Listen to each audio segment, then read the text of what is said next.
seorang Pak Haryanto ada titik terendahnya nggak sih Pak?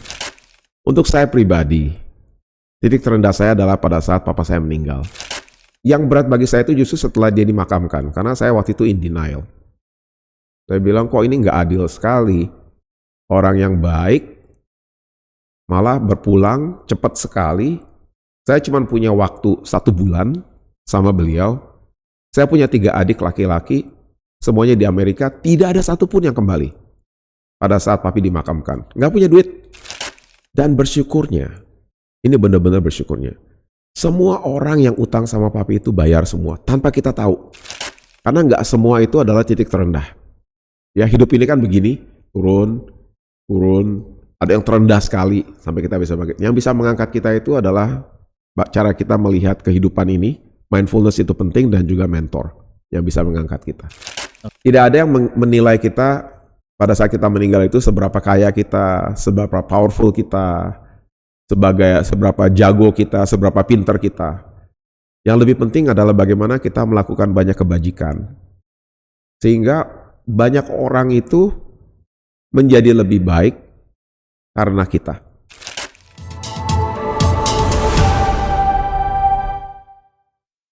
Ya teman-teman, kembali lagi di Open Room di podcast Ego Mindful bersama saya Bisaran Johan. Dan hari ini saya kedatangan seorang tamu yang luar biasa, yaitu adalah Pak Haryanto Budiman, yang merupakan salah satu bagian dari Bank Sentral Asia atau BCA. Dan beliau adalah seorang rocket scientist yang beralih menjadi orang yang berkecimpung di perbankan. Nanti kita akan bicara tentang titik terendahnya, kemudian juga kita akan bicara bagaimana mindfulness atau ajaran Buddha itu bisa mengubah hidupnya. Selamat datang Pak Haryanto. Terima kasih, selamat pagi. Ya, terima kasih udah memenuhi undangan dari Go Mindful untuk bisa ngobrol di sini ya Pak ya. Ya, dengan senang hati. Pak, hari ini kita mau ngomongin tentang kisah hidupnya Pak Haryanto dari masa-masa pendidikan, kemudian sampai titik terendahnya Pak Haryanto yang mungkin bisa jadi inspirasi untuk teman-teman di luar sana. Sampai bagaimana sih mindfulness ini bisa mengubah hidupnya Pak Haryanto sampai sekarang. Ya. Oke, Pak, mungkin boleh diceritakan dulu deh. Saya mau tahu tentang S3-nya di MIT dan sebagainya. Gini ya, itu mungkin kita mulai dari waktu saya masa kecil dulu. Saya lahir itu di tahun 1968. Ya. Dibesarkan di daerah Jakarta Timur, namanya daerah Cawang. Jadi ada satu daerah baru namanya Cawang Kapling. Saya sekolah SD di situ. Kemudian SMP saya di Jalan Pembangunan, agak jauh. Waktu itu harus naik kendaraan umum dari rumah sampai ke Jalan Pembangunan. Kemudian SMA saya di Jalan Pintu Air. Dari TK sampai SMA saya tidak sekolah di sekolah Buddhis. Jadi karena memang saat itu yang bagus adalah sekolah-sekolah lain. Di kelas 1 SMA, saya ingat sekali saya dipanggil oleh ayah saya. Ditanya gitu, "Hari kamu mau sekolah di luar negeri nggak?" Saya bilang, "Mau dong, Pi. Papi ada uang, tapi uangnya nggak banyak. Hanya uang itu cukup untuk kamu dan cukup untuk adik kamu yang bedanya 1 tahun, kuliah 1 tahun. Karena papa uangnya hanya $15.000. Kurang lebih saat itu 30 juta rupiah. Karena dolar masih sekitar 2.000 rupiah. Jadi kamu berani nggak dengan uang segini?" "Berani dong," saya bilang begitu. Awalnya papi bilang, "Tapi kalau uang segini ya mungkin kamu sebaiknya jangan di Amerika ya, di Australia aja." Karena papi punya teman di Australia. Terus saya bilang, "Boleh, kamu mau ngambil mata kuliah apa?" Awalnya saya mau ngambil mata kuliah teknik nuklir. Tapi kemudian, nggak lama kemudian ada kejadian Chernobyl. Itu papi saya langsung bilang, "Kamu jangan ngambil nuclear engineering, nanti kamu kena radiasi bahaya." Jadi akhirnya saya lihat, wah ini mungkin saya harus ganti major. Saya tanya adik saya yang kedua ini yang beda setahun ini, "Lu mau ngambil apa?" Dia mau ngambil aerospace. Ya udahlah, saya ngambil aerospace. Loh, bareng berarti? Iya, jadi jurusannya sama gitu ya. Jadi saya ini benar-benar mengcopy apa yang dia inginkan. Kemudian papa saya jadi berubah pikiran.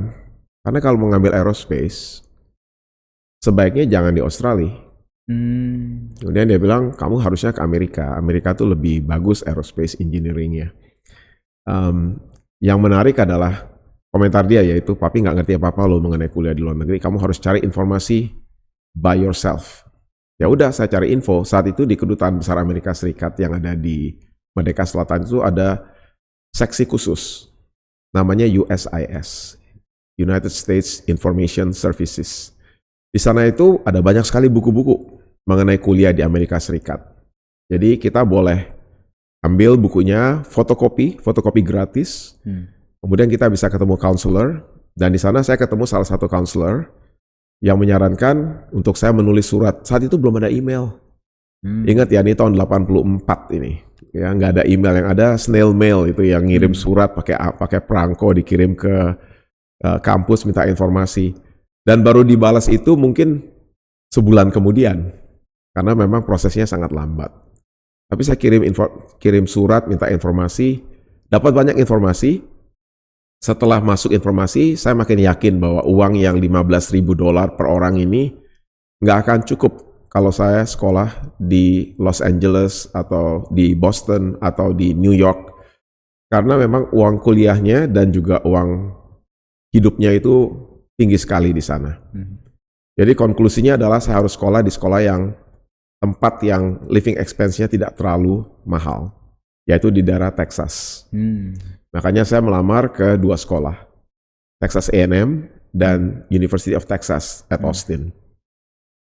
Kemudian adik saya ini pintar sekali, dia cari informasi, dia bilang, look, untuk supaya kita menghemat uang, sebaiknya kita ngambil ujian. Ujian namanya Advanced Placement Examinations, AP. Sekarang sih quite common ya, di Indonesia udah banyak sekali yang anak-anak yang tahu mengenai AP. Tapi di tahun 84 itu nggak banyak yang tahu mengenai AP. Dan di Indonesia hanya bisa ngambil di Jakarta International School. Jadi adik saya ini pintar sekali, dia cari informasi, dia kirim surat langsung, dan dia tanpa memberitahukan saya, tanpa memberitahukan papa saya. Ketahuannya itu pada saat dia minta uang. Dia bilang, Pi minta uang buat apa? Benny mau ngambil tes AP. Apa itu tes AP? Ya kalau nilainya bagus, bisa loncat tingkat. Karena di Amerika itu kan, tingkat 1 itu mata kuliahnya itu very basic. Matematika, fisika, kimia. Kita di SMA di Indonesia sebenarnya udah kuat sekali untuk matematika, fisika, dan kimia. Kemudian papa saya tanya, lah kalau kamu ngambil si Hari gimana? Ya Hari, terserah si Hari gitu. Enggak. Kamu dua-duanya harus ambil, katanya. Adik saya itu 1 tahun lebih muda, jadi saya kelas 3, dia kelas 2. Akhirnya kita dua-duanya ngambil, minta izin dari Jakarta International School, nilai kita bagus. Jadi tes AP-nya itu. Tes AP itu. Jadi saya ngambil matematika, fisika, kimia. Adik saya ngambilnya matematika dan fisika. Nilai tertingginya itu 5. Kita semua dapat 5. Di semua mata kuliah itu, dan akhirnya saya bisa loncat kelas. Bahkan adik saya lebih hebat lagi, dia dapat nilai 5 itu untuk matematika, fisika, meskipun dia baru kelas 2 SMA. Memang pintar banget ini anak. Tapi dia nggak berani ngambil kimia, karena kimianya belum lengkap.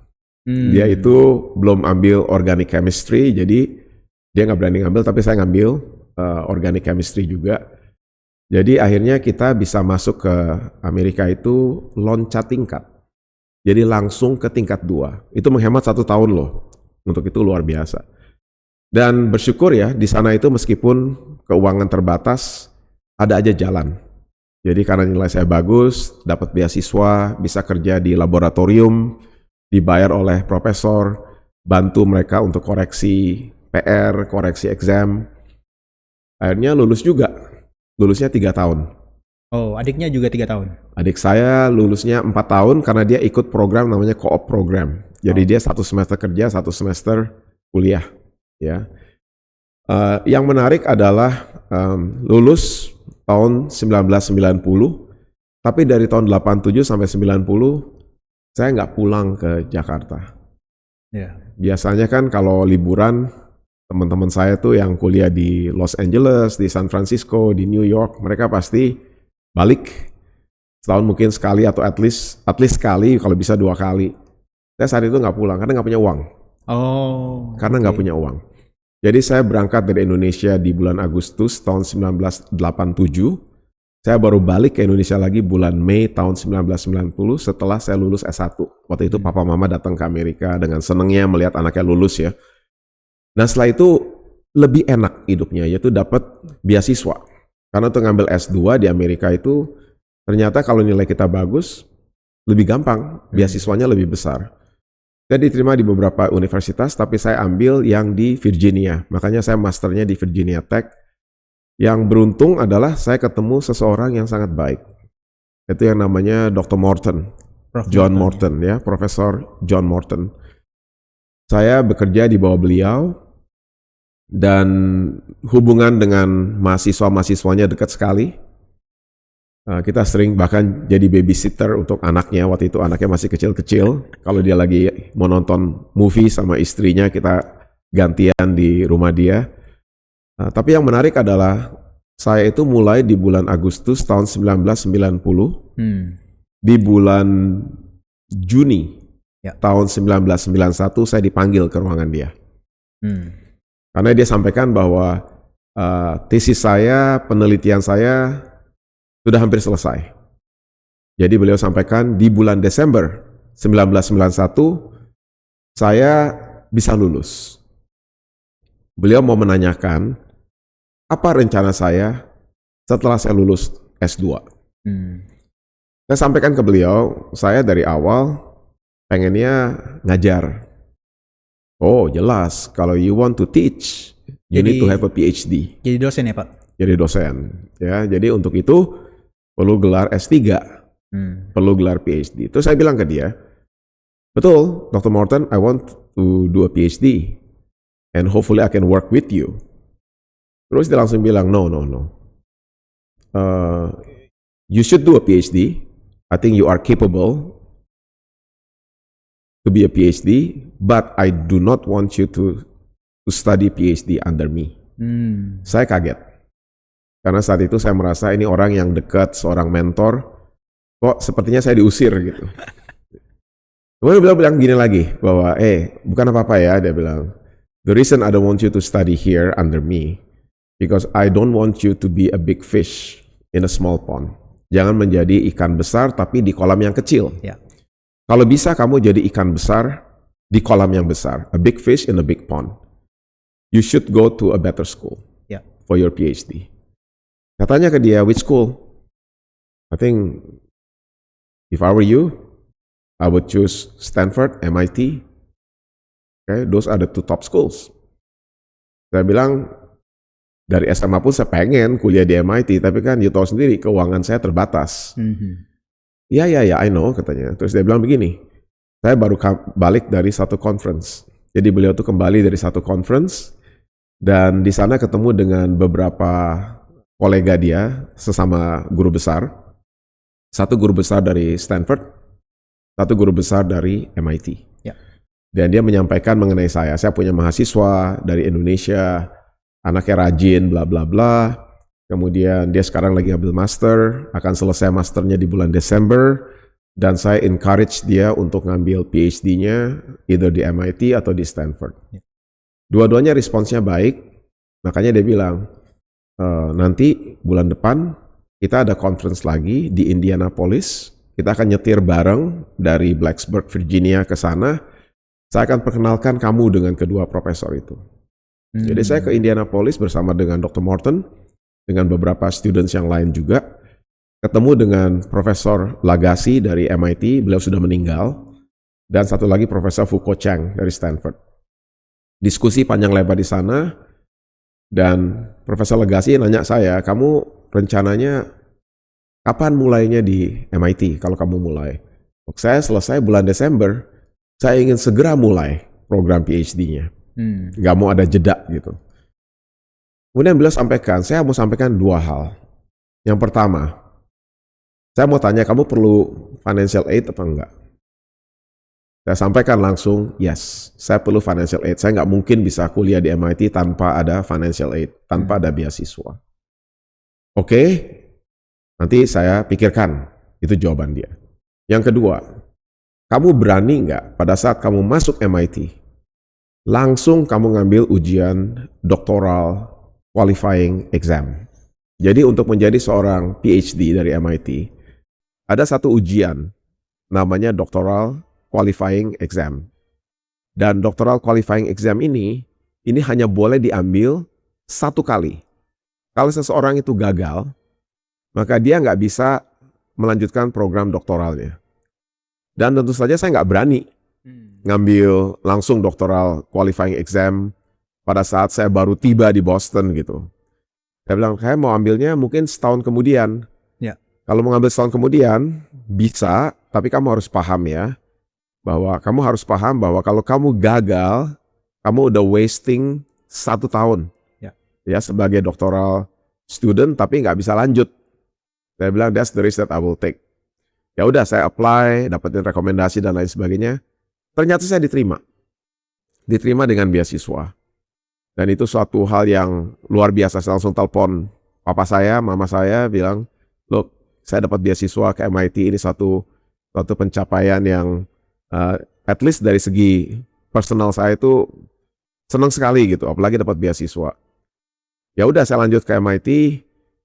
Memang saya tidak jadi ngambil Doctoral Qualifying Exam pada saat saya baru tiba, saya ambil setahun kemudian. Saya bersyukur saya lulus. Lulus, kemudian lanjut dengan penelitian, dan akhirnya itu lulus tahun 1996. Ya, jadi di bulan PhD-nya 96 itu ya? Ya, jadi saya doktornya lulus tahun 1996. Saya mulai di MIT dari Januari 1992. Saya lulusnya di doctoral defense-nya bulan Agustus. Oke. Tahun 1996. Nah, sebelum saya lulus, itu kan kita semua pusing nyari kerja ya. Mau kerja di mana nih? Ya. Awalnya saya hampir jadi profesor di MIT. Karena ada satu selection process, ada opening di MIT. Saya diminta oleh dosen pembimbing saya, promotor saya, Profesor Lagasse, untuk apply. Saya apply, unfortunately nggak kepilih. Jadi total itu ada banyak sekali yang melamar, jadi ada 150 orang yang apply untuk satu posisi. Dari 150 orang ini, yang di shortlist itu 6 orang. 3 PhD-nya dari MIT, 3 dari luar MIT, saya salah satu dari 6 itu. Kemudian kita went through the process, dan at the end yang terpilih bukan saya. Terinfo bahwa saya cadangan saat itu, karena yang terpilih PhD-nya dari sekolah lain. Kemudian agak kecewa, saya dalam proses juga untuk menjadi profesor di salah satu universitas di Pennsylvania. Tapi karena kota kecil saya nggak suka. Okay. Makanya saya putuskan nggak mau ke situ. Tapi yang menarik, saya itu dapat interview dan ditawarin kerjaan bahkan di bulan Februari tahun 1996, sebelum saya lulus doktor. Itu dari perusahaan konsultan, namanya McKinsey. Jadi management consultant, consulting company yang namanya McKinsey. Dia baru buka kantor di Jakarta tahun 1995. Jadi dia memang berusaha untuk merekrut anak-anak Indonesia yang kuliah di universitas top di Amerika, terlepas majornya apa. Jadi majornya boleh nuklir, boleh medicine, boleh aerospace, boleh mechanical. Tapi harus dari sekolah-sekolah top itu, dan kalau lulus interview, jadi konsultan akan dilatih oleh mereka. Saya udah dapat tawaran tuh dari bulan Februari untuk kembali ke Jakarta. Jadi ini untuk kembali ke Jakarta, bukan untuk posisi di Amerika Serikat. Tapi ya memang paketnya menarik sekali, karena itu boleh dikatakan saya gajinya itu meskipun dibayar dalam rupiah, tapi ekuivalen dengan mirip-mirip dengan gaji di Amerika Serikat. Jadi untuk saya tuh, waduh ini lumayan ini kalau saya balik ke Indonesia dengan gaji seperti ini. Tapi memang saya tidak reply, tidak respons ke McKinsey sampai saya tahu bahwa saya memang gagal di MIT. Dan itu baru tahunya itu mungkin di bulan Juli kali.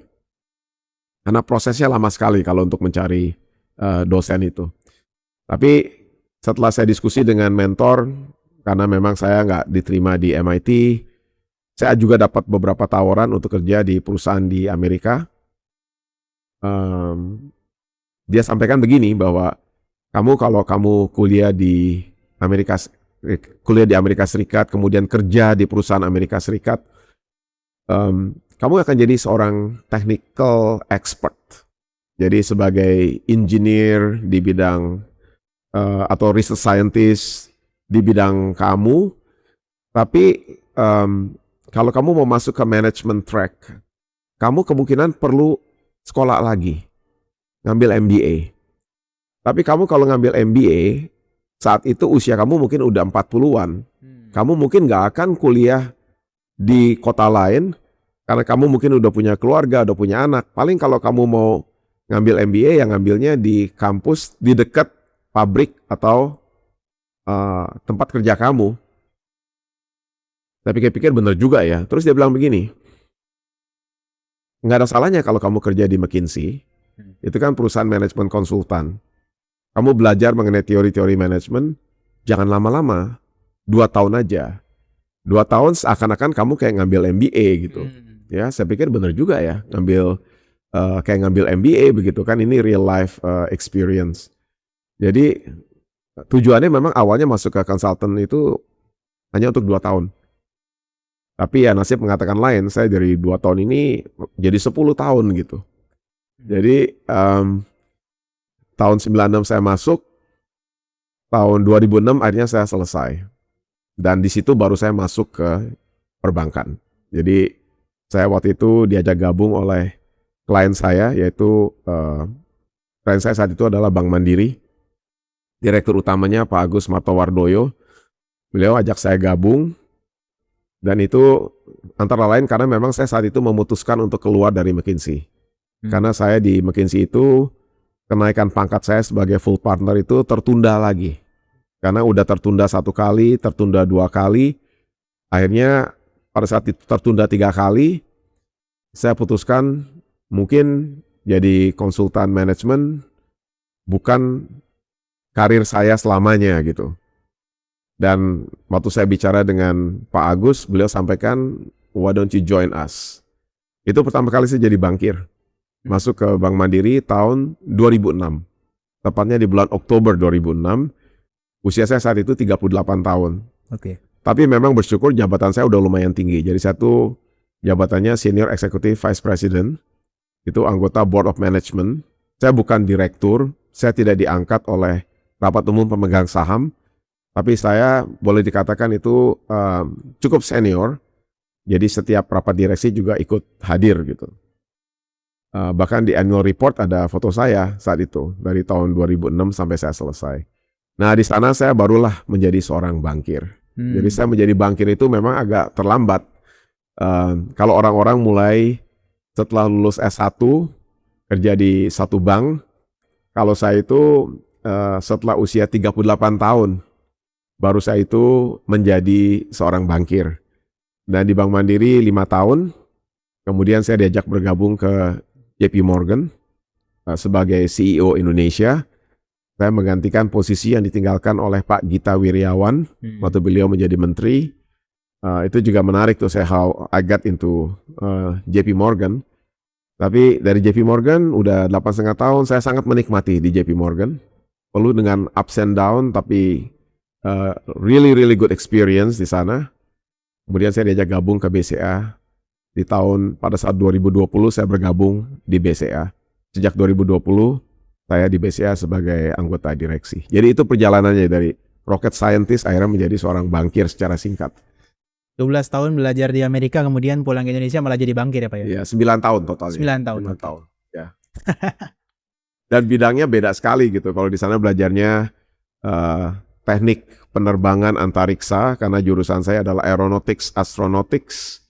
Saya spesialisasinya itu adalah di bidang structures and materials. Fokusnya di composite materials. Jadi ada fiber reinforced plastic. Dan keretakan ya Pak ya? Keretakan. Jadi itu adalah bagaimana the next generation airplane itu kan rencananya mau dibuat dari composite material. Dan bagaimana kalau ada keretakan, ada kerusakan, cara mendeteksinya sangat berbeda dengan kalau ini adalah metallic structure. Kalau metallic kelihatan ada bolong. Kalau komposit kadang-kadang nggak kelihatan ada bolong, tapi dalamnya udah rusak. Jadi bagaimana kita melakukan cara-cara untuk mendeteksi kerusakan, bagaimana kalau ada kerusakan kita mau perbaikinya dan lain sebagainya. Jadi itu adalah apa yang saya pelajari yang sama sekali nggak kepake dalam kehidupan saya sekarang. Pak, sekarang kita mau ngomonginnya tentang berkaitan dengan titik terendah. Seorang Pak Haryanto ada titik terendahnya nggak sih, Pak? Banyak gagal. Kalau gagal itu banyak sekali. Ya. Kemarin juga ada yang nanya gitu, apakah seseorang itu harus gagal? Saya sampaikan bahwa yang pasti itu adalah semua orang pasti akan gagal. Tidak semua kegagalan adalah titik terendah. Ya, tidak semua kegagalan adalah titik terendah. Untuk saya pribadi, titik terendah saya adalah pada saat papa saya meninggal.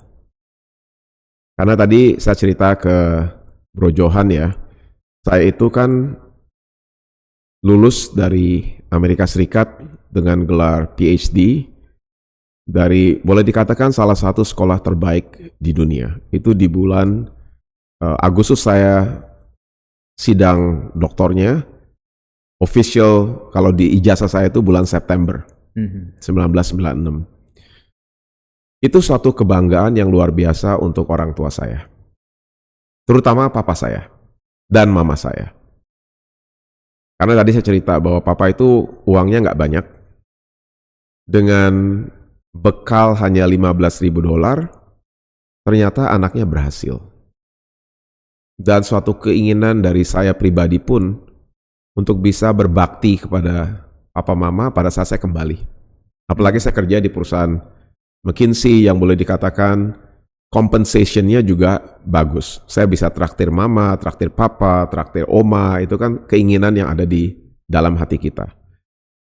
Jadi ceritanya begini, saya kembali dari Amerika Serikat karena setelah saya lulus doktor, McKinsey minta saya untuk ikut training namanya mini MBA program. Karena kan Anda tahu tadi saya udah cerita ya ke Bro Johan, saya nggak memiliki background di bidang ekonomi atau accounting. Bahkan kelas ekonomi yang saya ambil itu waktu saya masih S1. Ekonomi makro, ekonomi mikro. Nggak pernah ngambil accounting. Nggak ngerti accounting itu apa. Nggak ngerti finance itu apa. Tapi saya diterima sebagai seorang management konsultan. Dan management konsultan ini kan harus mengerti basics. Jadi McKinsey memiliki program namanya mini MBA program. Jadi saya awalnya itu begitu saya lulus doktor di bulan September, saya ditempatkan itu di Amerika untuk training mengenai basic management framework. Itu trainingnya itu 1 bulan. 1 bulan dari awal September sampai akhir September. Itu belajar semua hal tuh, ekonomi lagi, accounting. Ternyata saya belajar accounting itu nggak susah. Itu aset sama dengan liability tambah equity. Wah, kalau di bahasa teknik itu kan kayak hukum kekekalan aja gitu, hukum keseimbangan gitu. Itu bukan sesuatu yang susah. Kalau seorang teknik seperti saya ya, belajar corporate finance, discounted cash flow, strategic management, marketing dan lain sebagainya. Tapi semuanya dikrem dalam waktu 1 bulan. Jadi kita harus benar-benar belajar dari pagi sampai malam itu untuk menguasai bidang-bidang itu. Setelah lulus saya kembali ke Jakarta. Tiba di Bandara Soekarno-Hatta, papa mama jemput. Dengan senang dong, mereka anaknya balik. Gimana kamu, capek nggak? Ya capek lah, jet lag gitu. Oke. Kamu perlu beli baju, beli jas. Soalnya kan kamu kerja katanya. Iya Pi, benar. Ayo kita langsung ke pasar baru. Saya langsung ke pasar baru sama mami papi. Pasar baru, beli jas, kemudian ke penjahit langganan papi. Kemudian habis itu kita makan-makan, 2 hari kemudian saya masuk kerja. Kantor saya tuh di Mid Plaza saat itu, di Sudirman ya. Rumah saya masih sama mama papa, masih di Cawang Kapling, rumah yang sama. Pagi dianterin sama papi ke sana sebelum dia ngantor. Kemudian malamnya karena jadwal saya agak kacau, kan konsultan manajemen nggak pulang jam 5 sore kalau kita itu ya, pulangnya bisa jam 7 malam, jam 8 malam. Saya pulang itu naik taksi. Saya itu luar biasa tuh, 1-2 minggu awal ini interaksi dengan orang tua, dengan oma. Karena adik saya semua di Amerika, nggak ada di Jakarta. Jadi itu benar-benar suatu quality time bagi saya. Tapi yang menarik adalah papa saya itu kok kondisi kesehatannya memburuk. Saat waktu di bandara aja udah kelihatan dia agak sesak napas. Saya tanya, papi kenapa? Kok kayaknya suaranya begini? Iya nih papi lagi asmanya kambuh. Karena waktu kecil kan papi ada asma. Ini mungkin asmanya kambuh, nggak apa-apa. Ini biasa kok, nanti juga sembuh sendiri. Ya udah, kita pikir memang seperti itu. Kemudian dia ke dokter. Dokter umum. Dokter umum bilang, waduh ini sebaiknya periksa lebih dalam deh. Kok pada saat di stetoskop itu ada suara agak aneh di jantungnya. Kalau bisa ke dokter jantung. Papi saya itu paling anti sama dokter. Jadi begitu dengan kata-kata jantung, langsung, oh nggak mungkin saya nggak mungkin kena serangan jantung, saya nggak mungkin ada masalah dengan jantung saya sehat-sehat kok. Tapi ternyata memang ada masalah dengan jantung beliau. Jadi satu ketika, di awal November, itu hari Selasa saya ingat. Jadi, kalau nggak salah tanggal 4 atau tanggal 3 November, saya sekitar jam 2 ditelepon oleh mami saya. Karena weekend kemarin papi udah tiduran aja. Udah nggak bisa kemana-mana. Papi kok kondisinya makin memburuk ya? Ada baiknya kita bawa ke rumah sakit nih. Boleh. Aku pulang lebih awal dah. Saya pulang lebih awal. Kemudian jam 6 sore kita bawa papi ke rumah sakit. Kita tinggalnya di Cawang, Jakarta Timur. Tapi dokter papi itu adanya di Mangga Besar. Salah satu rumah sakit di Mangga Besar. Jadi dibawa ke sana, sampai sana itu dokternya nggak ada. Mungkin dokternya praktek di tempat lain ya. Jadi, tapi karena kondisinya agak sesek, ya diterima, dimasukin ke kamar, kemudian dikasih oksigen aja. Jadi hidungnya dikasih oksigen, dikasih infus. Kita tungguin di situ dari dia masuk kamar mungkin jam 7.30-an, sampai sekitar jam 10-an malam, baru dokternya datang. Dia periksa dengan stetoskop, kemudian dia minta untuk dilakukan EKG, elektrokardiogram.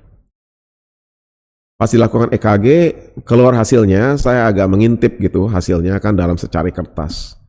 Saya bukan dokter, tapi saya tahu kalau grafik itu sesuatu yang normal atau tidak normal. Ini terus terang grafiknya itu udah kelihatan sekali tidak normal. Agak sedikit aut-autan. Saya langsung merasa, waduh ini jangan-jangan benar-benar masalah jantung. Kemudian dokternya juga sampaikan ke kita, Ibu, ini putranya ya? Iya ini putranya. Sepertinya papa harus dirawat. Dan saya minta dirawat di ICCU, Intensive Cardiac Care Unit. Itu langsung saya confirm, waduh ini pasti jantung. Kemudian dirawat, masuk ke ruangan ICCU, kita kembali ke rumah. Besok pagi-pagi kita jenguk lagi. Saya izin ke kantor nggak masuk karena mau jenguk papi gitu, mau ngurusin papi. Di sana segera sekali. Jadi Selasa malam masuk tuh, hari Rabunya itu beliau seperti orang sehat sekali. Jadi wah papi udah sehat. Jadi tanggal 5 dia masuk, tanggal 6 itu dia kelihatan sehat sekali. Bahkan sampaikan, aku udah siap-siap mau balik nih. Ya nanti gak usah lama-lama lah di sini, bosen di rumah sakit. Ya udah papi besok pokoknya kalau misalnya papi udah sehat besok papi bisa pulang. Terus saya juga bilang ke dia, tapi ini papi gak usah kerja keras lagi lah, aku udah balik dan aku juga udah punya income. Ya nantilah kita bicarakan. Pokoknya aku mau sehat dulu, aku mau balik. Ya oke. Itu rencananya gitu. Jadi hari Rabu itu ya, everything is good. Rabu malam kita pulang, pamit. Kemudian ada satu karyawan papi yang kita minta tungguin di rumah sakit. In case ada apa-apa. Zaman itu belum ada handphone ya, jadi untuk Anda ketahui, kita komunikasi juga nggak seperti sekarang, ada WhatsApp, bisa telepon, bisa apa. Dulu itu nggak ada. Handphone ada pun yang punya cuma beberapa orang aja, karena kan masih beda sekali dengan handphone saat ini gitu. Besok paginya hari Kamis, kami kembali ke rumah sakit untuk jenguk papi dan mudah-mudahan sekalian bisa jemput dia kembali pulang. Tapi begitu sampai rumah sakit, karyawan papi langsung lapor, "Bapak, Ibu, mohon maaf, Papa ini sekarang koma," katanya. Loh, kenapa? Semalam kan masih oke. Ternyata semalam Bapak kena serangan. Serangannya lumayan berat. Dan waktu itu terpaksa beliau harus, ya nggak, maksudnya dia harus ada, mungkin saya juga nggak tahu ya diapain, mungkin diresusitasi kali atau apa. Detak jantungnya sih kembali ada. Cuman beliaunya nggak sadar. Waduh, kita langsung lemes. Kita masih berharap ada satu miracle gitu. Mudah-mudahan papi ini bisa kembali normal lagi. Tapi kok di hari Kamis itu nggak ada perubahan sama sekali. Kemudian hari Jumat juga kita datang dari pagi sampai sore sampai malam. Itu nggak ada perubahan, udah banyak yang jenguk. Akhirnya kita putuskan untuk pulang. Besok hari Sabtunya kita kembali ke rumah sakit. Ternyata tuh malam-malam, jam 10 malam, saya ditelepon di rumah. Udah di rumah sebenarnya. Dikasih tahu dari rumah sakit. Mengatakan bahwa papa udah nggak ada. Jadi minta izin supaya semua selang-selangnya bisa dicabut. Dan saya diminta untuk kembali ke rumah sakit untuk mengurus administrasi. Waduh, sedih banget saat itu. Saya sampai nangis segala apa, tapi akhirnya Mami bilang, yaudah kita harus cepet-cepet ke rumah sakit kalau seperti ini. Ke rumah sakit harus bayar. Bayangan ya bro ya, saya itu nggak punya duit loh, nggak punya duit cash yang cukup. Sampai sana diminta suruh ngurus administrasi. Kalau nggak jenazahnya nggak bisa kita keluarkan kan. Bersyukur sekali saya punya kartu kredit Amerika yang belum saya tutup. Saya coba gesek sekali. Dulu itu kalau ngegesek kartu kredit tuh bunyi kayak tutut begitu. Belum yang digital seperti sekarang. Sekali digesek nggak masuk. Waduh, saya langsung lemes saat itu. Gimana ini? Tengah malam kan ini kan jam 10-11 malam. Mungkin 11 malam. Coba sekali lagi di swipe kartu kreditnya. Yang kedua went through, masuk. Jadi at least saat itu settlement soal-soal administrasi beres. Kita bisa pindahkan jenazahnya ke rumah duka. Masalah kedua muncul. Nah di rumah duka itu nanti gimana ya ngurusin mengenai apa tuh pemakaman beliau dan lain sebagainya. Karena terus terang saya nggak ada uang. Uang saya ya terbatas gaji saya itu. Sedangkan Mami tidak pernah terlibat dalam bisnis papi sama sekali. Nggak tahu rekening banknya nomornya berapa. Nggak tahu siapa yang dia talangin karena papi itu kan kerjanya tuh di jasa. Ekspedisi muatan kapal laut. Jadi orang itu kalau misalnya butuh bantuan papi biasanya dia talangin dulu. Setelah beberapa saat baru dibayar. Yang ngutang siapa kita juga nggak tahu. Yang lebih penting lagi kan uang untuk beli peti mati, untuk pemakaman dan lain sebagainya. Sama sekali nggak ada uang. Saat itu saya terpaksa hubungin bos saya di kantor. McKinsey itu ya? Di McKinsey. Jadi ada managing partner kita itu orang Belanda. Begitu dia tahu saya mengalami kemalangan, dia yang menawarkan, kamu perlu bantuan apa enggak? Karena saya tahu pasti kamu pusing sekali saat ini dalam kondisi seperti ini. Dia bilang, yes Carol, namanya Carol Power. Saya butuh uang untuk ngurus jenazah papa saya. Dia langsung bilang, saya kasih kamu cek 25 juta rupiah tahun 1996. Harap kamu ke Citibank, kamu ambil uang tunai, tapi hati-hati ya, banyak rampok. Jadi kamu ke sana ambil. Kalau di bank dipertanyakan, kamu langsung hubungin saya. Karena saya udah tanda tangan dan harusnya mereka nggak macam-macam. Karena takutnya kan banknya juga mempertanyakan, kok ini ada orang ngambil duit 25 juta gitu kan. Akhirnya saya ngambil uang, berhasil, saya urus proses pemakaman dari papi, beres semua, dan bersyukurnya, ini benar-benar bersyukurnya, semua orang yang utang sama papi itu bayar semua, tanpa kita tahu.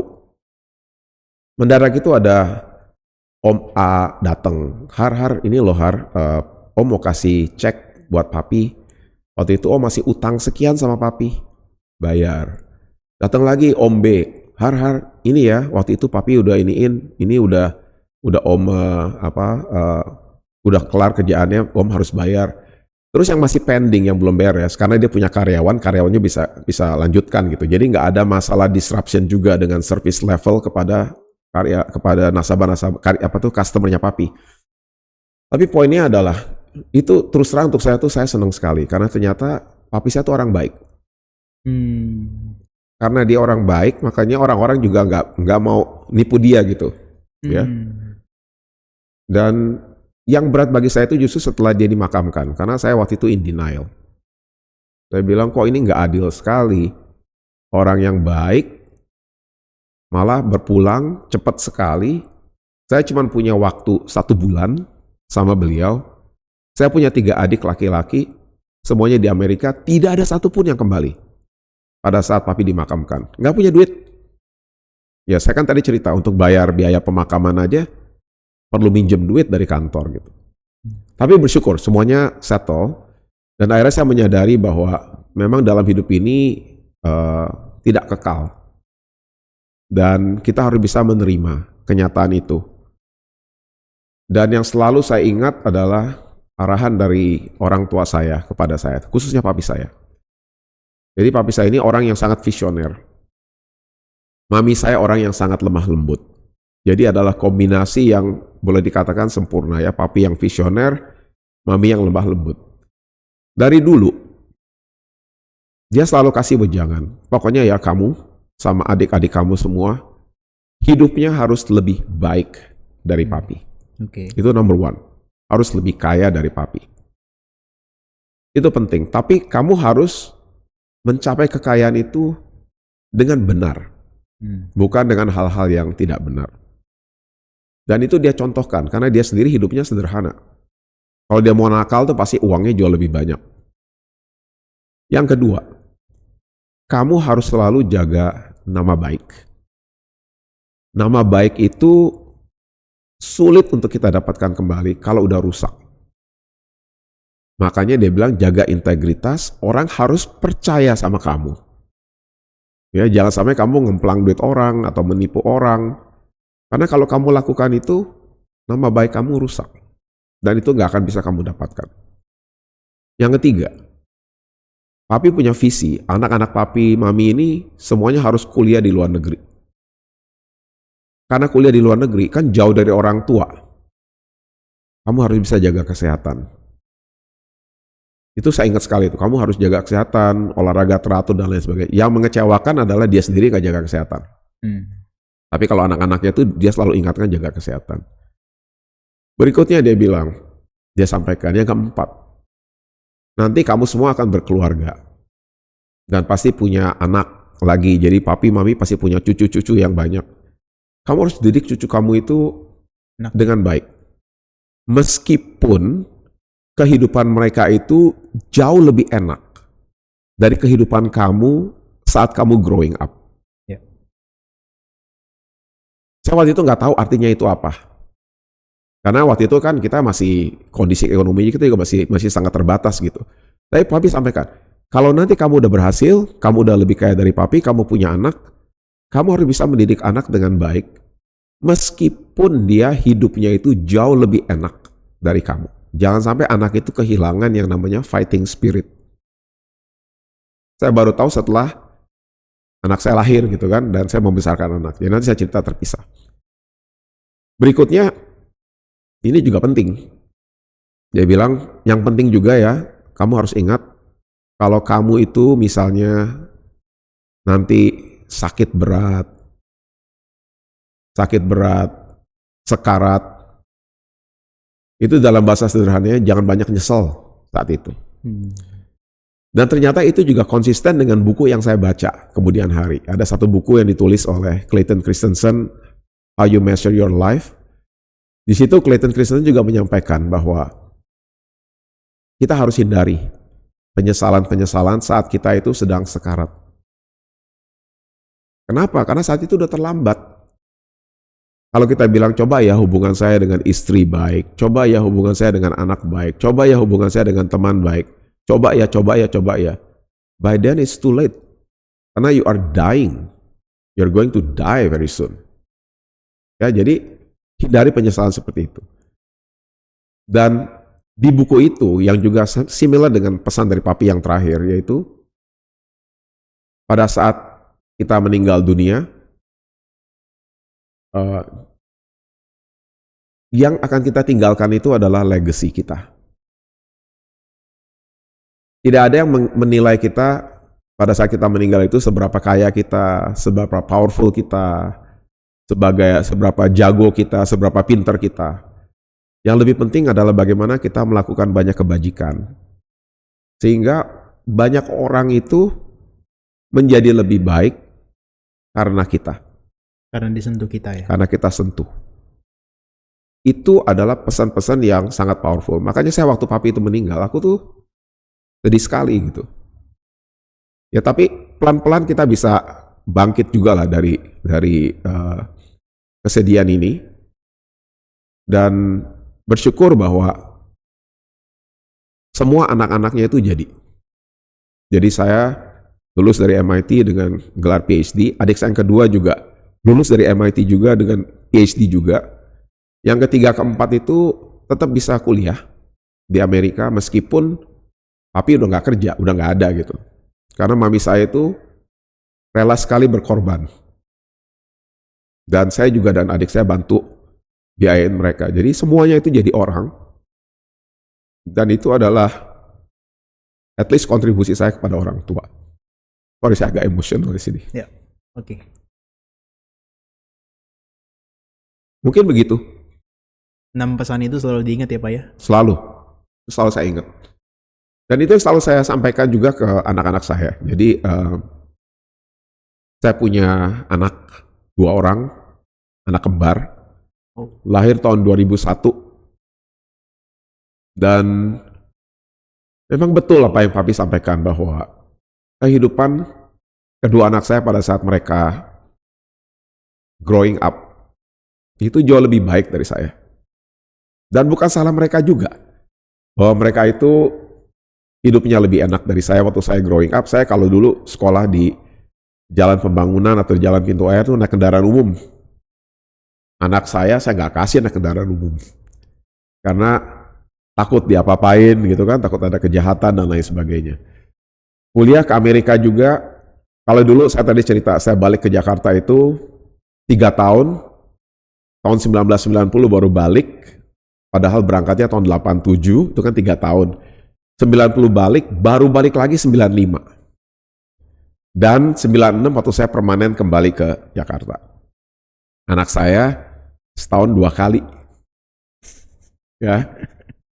Ya karena papi maminya kangen gitu sama anak.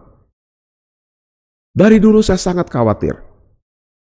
Saya khawatir jangan sampai anak saya ini tidak memiliki fighting spirit yang kuat.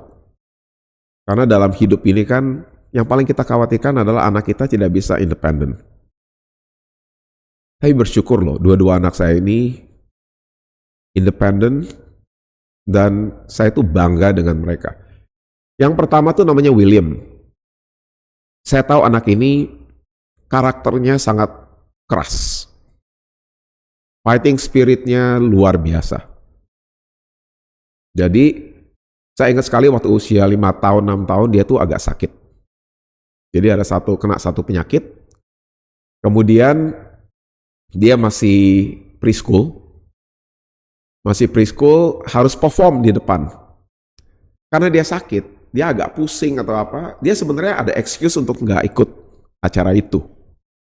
Tapi dia insist.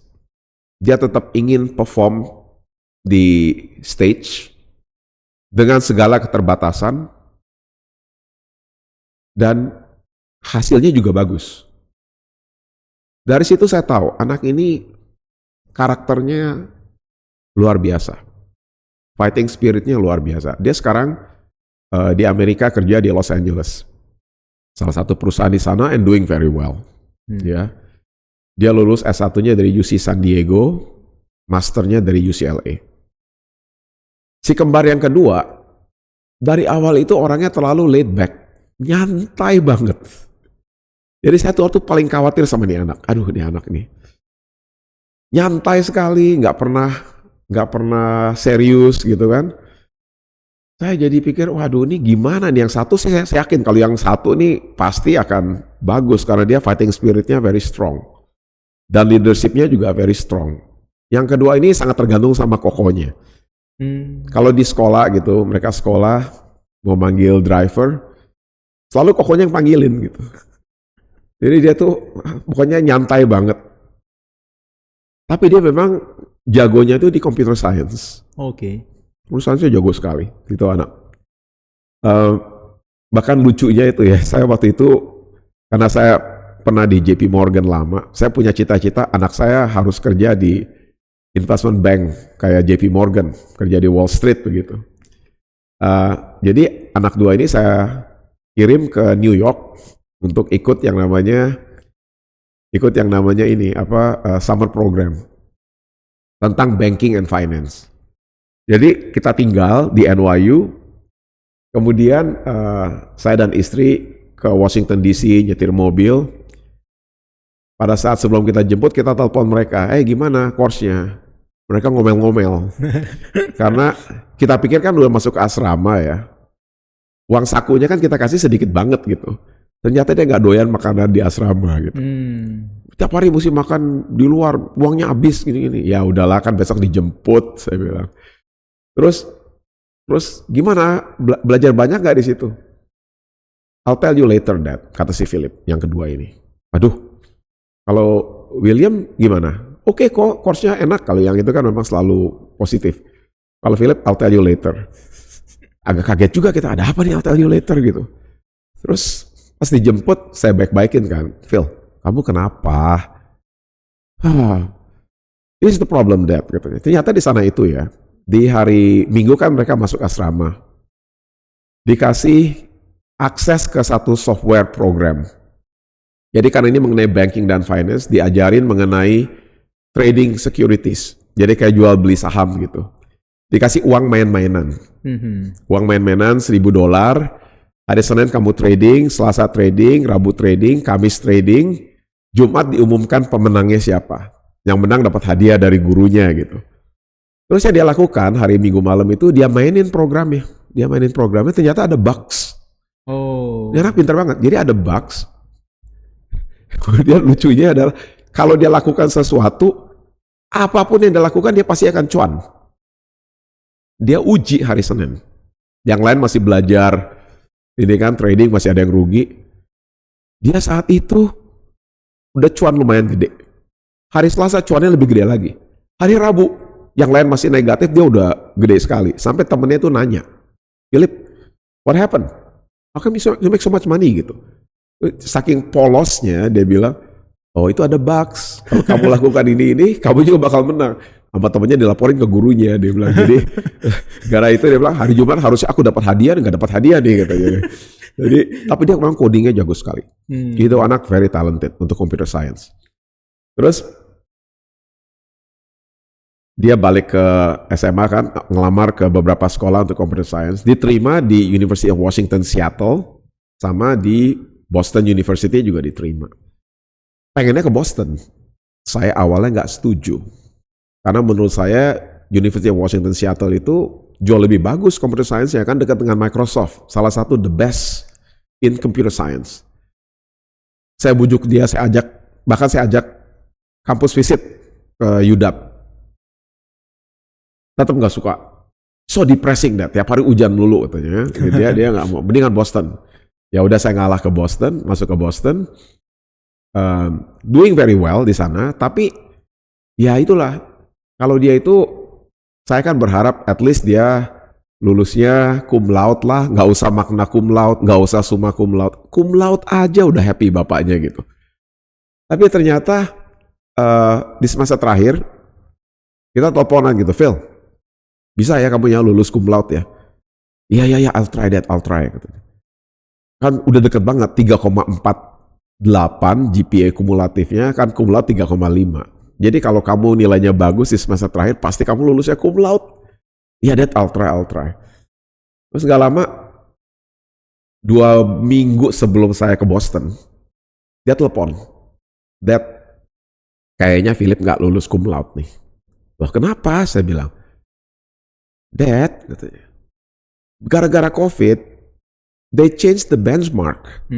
Tadinya 3.5 is cum laude, sekarang itu 3.6. Oh. Jadi my cumulative GPA will be 3.52 is below 3.6, so I don't graduate cum laude. Dia bilang, ya kamu sayang banget ya, Daddy pengen anaknya lulus cum laude. Dad, jangan begitu.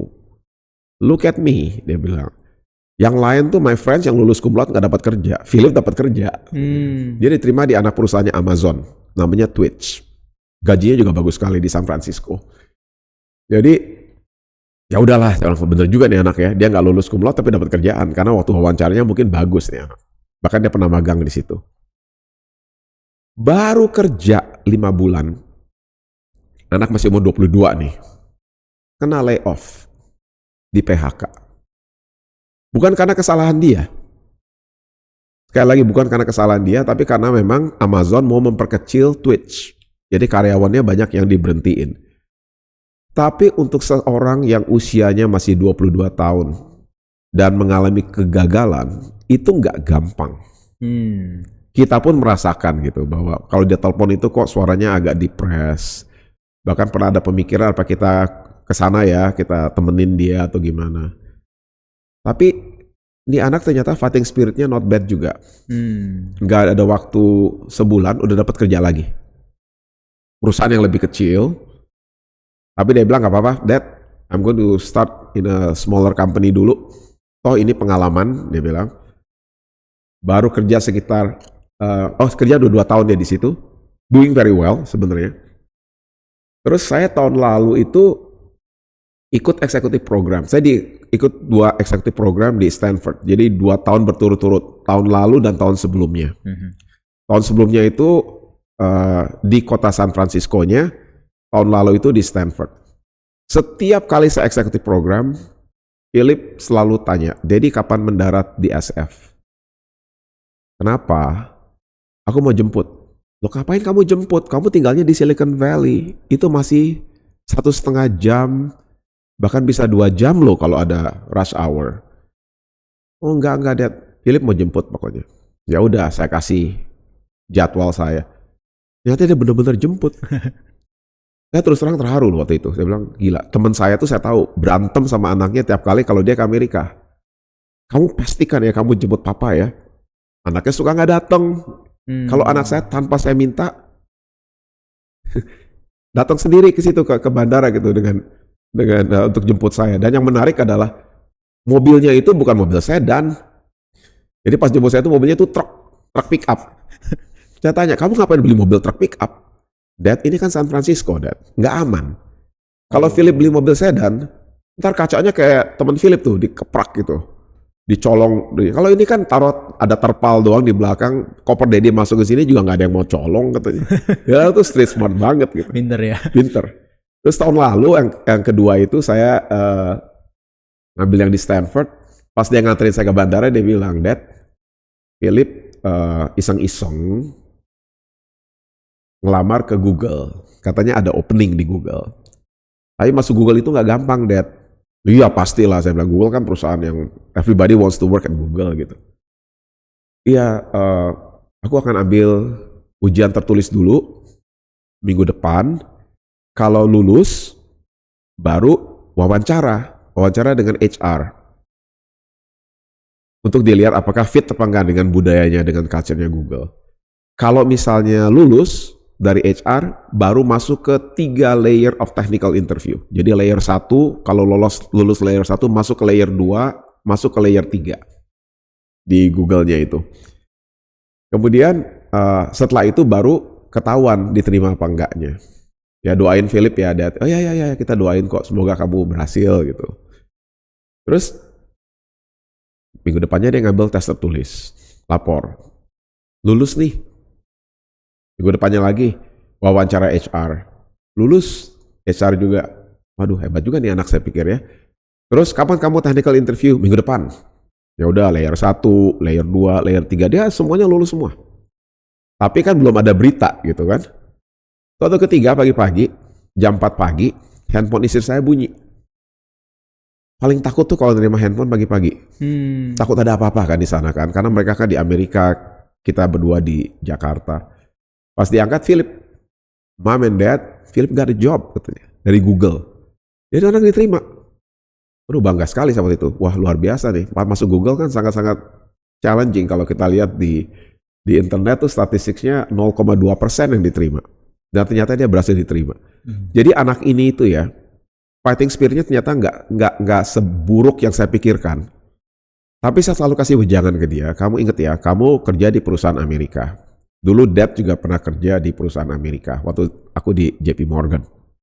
Saya bilang ke dia, kamu harus tahu bahwa di perusahaan Amerika itu kita nggak bisa terlalu attach dengan perusahaan itu. Why? Karena perusahaan-perusahaan Amerika itu very kapitalistik. Tujuan mereka adalah untuk meningkatkan shareholder value, meningkatkan harga saham daripada perusahaan tersebut. Kalau mereka harus berhentiin karyawan guna meningkatkan shareholder value, mereka akan lakukan dengan gampangnya. Kamu harus create yang namanya immunity. Apa itu immunity atau imunitas? Yang pertama, kamu kerjaannya harus bagus. Kamu harus perform dan harus reliable. Jadi bos-bosmu itu akan tahu, wah ini anak ini sangat reliable. Saya kalau kasih penugasan ke dia, pasti beres. Nggak pernah akan bermasalah. Jadi itu satu adalah harus reliable. Kedua, kamu itu harus punya network yang kuat. Baik di dalam Google maupun di luar Google. Kenapa itu penting? Karena kalau orang itu nggak kenal siapa-siapa, mendadak dia mau berhentiin orang, kan we are just a number. An employee number gitu. Tapi kalau dia kenal kita siapa, dia tahu kita orangnya reliable, dia akan berpikir 2-3 kali lipat sebelum dia berhentiin kita. Apalagi kalau network kamu di luar juga sangat kuat. Kamu kenal banyak orang, customer, perusahaan lain, pokoknya yang stakeholder di luar Google yang kamu harus bina. Jadi saya bilang itu hal yang sangat penting yang kamu harus miliki. Kamu harus reliable, kamu harus perform. Kamu harus punya network yang banyak. Jadi mereka itu nggak akan sembarangan sama kamu. Kalaupun mereka harus lakukan cost cutting, yang di cut itu bukan kamu, tapi orang lain. Ya. Tapi sesial-sialnya, kalau misalnya kamu sampai diberhentiin, at least ada di kurikulum vitae kamu, ada poin kamu pernah kerja di Google. And it's already a very powerful statement gitu di CV kita.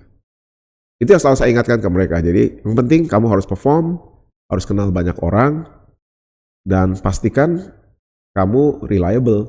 Jangan sampai orang itu kan sebel kalau dikasih penugasan nggak pernah ini. Jadi tapi kuncinya adalah jangan sampai ada terlalu, kita harus yakin juga bahwa memang kemelekatan ini atau attachment ini kita harus selalu hati-hati. Banyak orang yang udah langsung merasa nyaman kalau dia mencapai satu posisi, dan selalu pengen hang on to that position forever and ever. Yeah. Padahal kita tahu sendiri tidak ada yang abadi di dunia ini. Mungkin begitu. Saya suka dengan kata imunitas tadi. Ya. Menarik sekali ya Pak ya. Itu imunitas, saya sebutnya imunitas itu. Ya. Pak Haryanto, mungkin kita ngomongin satu poin lagi. Saya nggak tahu apakah ini Pak Haryanto akan bisa bahas banyak atau enggak. Terkait dengan mindfulness Pak. Tadi Pak Haryanto ada singgung sedikit di titik terendahnya Pak Haryanto, segala sesuatu nggak kekal. Kalau di mindfulness itu ada istilahnya titik nol, di mana orang itu bisa kembali ke keadaan yang meskipun nggak menyenangkan, tapi dia bisa kembali netral. Bisa seimbang gitu ya Pak ya. makna daripada kata-kata segala sesuatu berubah dan tidak kekal itu bagi Pak Haryanto seperti apa sih? Itu sangat real untuk saya. Karena memang waktu Papa meninggal itu, tadi saya sampaikan saya in a denial stage. Maka saya mau pertanyakan, seorang yang beragama dan berkelakuan baik kok seperti ini malah. Tapi setelah saya pikir-pikir, itu adalah bagian dari ketidakkekalan. Semua orang harus sadar mengenai hal ini. Jadi, saya waktu tadi kan pernah sempat juga cerita bahwa waktu saya growing up, memang tidak seperti sekarang ya. Sekarang ini ajaran-ajaran damai ini gampang sekali kita dapatkan. Saat itu waktu saya di Amerika Serikat, bisa kita dapatkan, tapi dalam buku. Dan bukunya juga nggak banyak-banyak amat. Sedangkan saat ini, saya kalau olahraga tiap hari aja sambil dengerin Bante siapa bicara, Biku siapa bicara, atau Algarin Poche bicara, itu semuanya very interesting kalau yang saya tangkap seperti itu. Dan kita memang harus bisa selalu ingat dengan mindfulness, karena ini adalah bagian dari ajaran agama Buddha. Yang pertama adalah kan lakukan banyak kebajikan, hindari melakukan kejahatan, dan sucikan pikiran.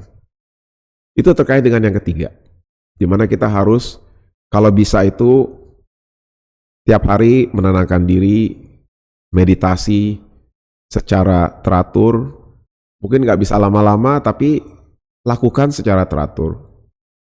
Dan selalu ingat ajaran-ajaran penting seperti misalnya anicca, yaitu ketidakkekalan, no self, ya, itu juga penting untuk semua kita ingatkan. Dan yang paling utama adalah harus dilakukan secara teratur. Kalau kita tidak lakukan secara teratur, ya percuma juga. Karena ini adalah yang saya suka dengan agama Buddha ini seperti air kan. Air ini mau ditaruh di bentuk apapun dia fit. Tidak ada agama manapun yang mengatakan bahwa ajaran untuk memperbanyak kebajikan, untuk mengurangi kejahatan, untuk menyucikan pikiran adalah ajaran yang salah. It fits in everything. Ya kan, kita masukkan ke dalam wajan, bentuknya seperti wajan. Kita masukkan ke dalam gelas, bentuknya seperti gelas. Jadi ajaran ini memang luar biasa sekali. Dan itu adalah bagian yang tidak terpisahkan dari kehidupan kita sehari-hari. Tapi memang anak-anak muda harus selalu, ya approach-nya juga mungkin agak beda zaman sekarang dengan zaman dulu ya. Kalau zaman dulu mungkin bisa lebih ke one way communication. Sekarang mungkin lebih kepada dialog.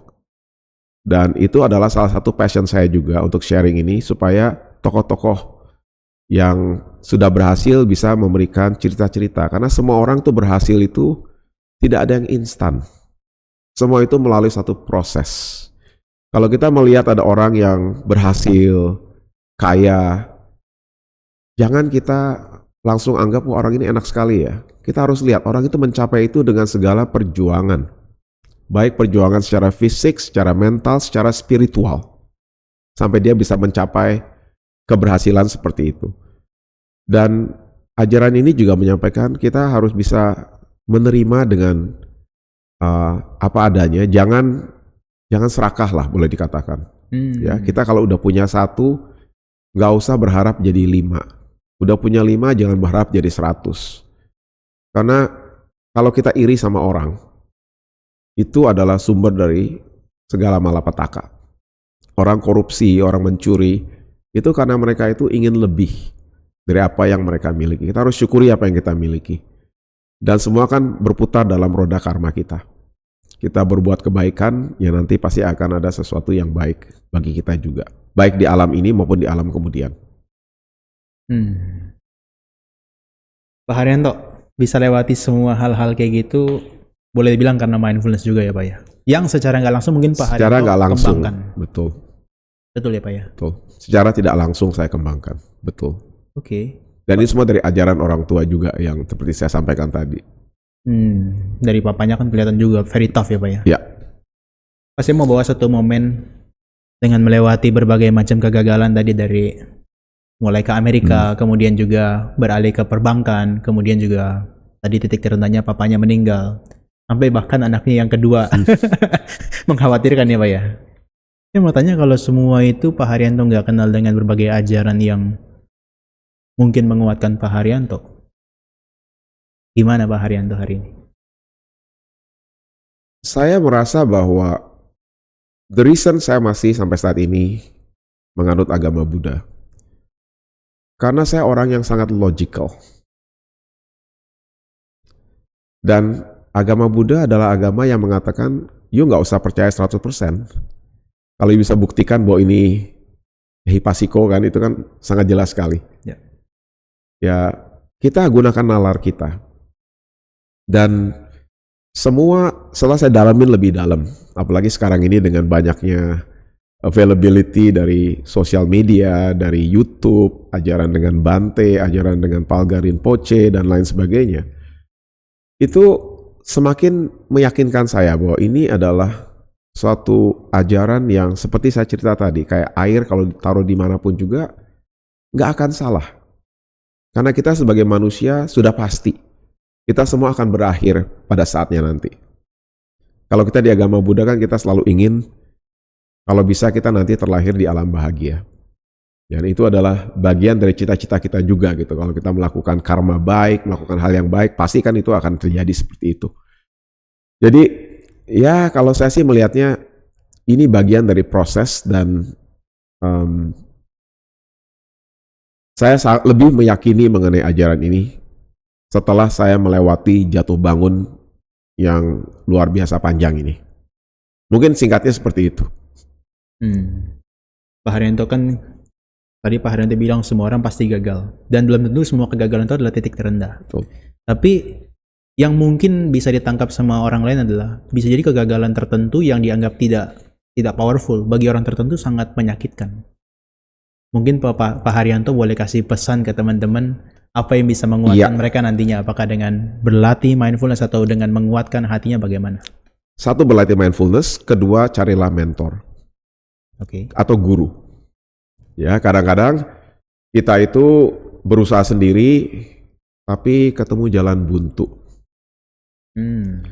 Kita harus ketemu dengan guru, dengan orang yang lebih senior dari kita, yang lebih pengalaman dari kita. Ini bisa guru dari segi Bante, bisa juga teman sekerja, bisa juga atasan, bisa juga memang orang yang sangat sayang sama kamu. Ya, yang bisa membimbing kita untuk itu. Karena betul sekali, orang banyak gagal langsung merasa, wah, this is the end of the world for me. Mungkin itu bukan satu-satunya. Saya waktu anak saya Philip yang di PHK, umur 22, dia down sekali. Karena kalau seorang yang udah 40 tahun, 50 tahun di PHK atau 30 tahun, dia udah lebih mature. Ini kan anak yang lagi seneng-senengnya nih, mendadak boom di PHK, pasti dia jatuh sekali. Tapi ternyata dia bisa bangkit, karena kita yang sebagai mentornya itu yang menyampaikan, hey, kamu gak usah begitu, ini udah kenyataan, coba kita pikir pelan-pelan opsi apa lagi yang ada. Ya, jadi melatih betul, perlu melatih mindfulness, tapi yang gak kalah penting adalah ketemu orang yang bisa bimbing, yang mengangkat kita dari level bawah ini. Karena gak semua itu adalah titik terendah.